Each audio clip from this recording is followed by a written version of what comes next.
નમસ્કાર.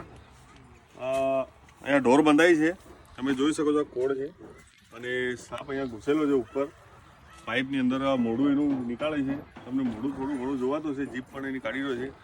દોસ્તો, સાપ કદાચ દામણ સાપ છે એવું લાગે છે. એ બહાર નીકળે એટલે તમને દેખાડું. દોસ્તો, સાપ કઈ કઈ ઘૂસી ગઈ છે. ઠંડીનો સમય છે તો બી સાપ તો નીકળી રહ્યા જ છે. તમારે આ રીતના તમારે વિડીયો જોવા હોય તો અમારા પેજને લાઈક કરો, સબસ્ક્રાઈબ કરો, શેર કરો, કમેન્ટ કરો. એક જીવદયાનું કામ કરીએ છીએ દોસ્તો.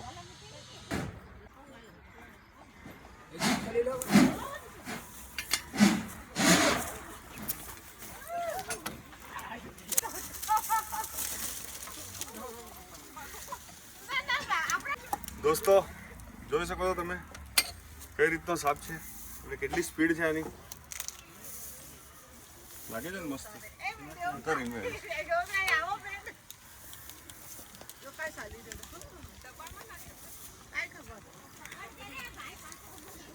હવે કઈ નહીં જાય. દોસ્તો, કેટલો સુંદર અને કેટલો મસ્ત લાગે છે દોસ્તો. આ સાપ એકદમ આપણા જેટલા પણ સાપ છે ને એમાં બધા સાપમાં સાપ કરતા આની સ્પીડ ઘણી હોય છે દોસ્તો.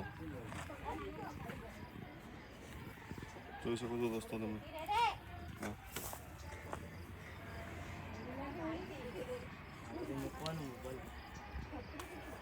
આ સાપનો કલર તમે જોઈ લો, એકદમ પીળો છે. એનો પાછળનો ભાગ પણ પીળો છે.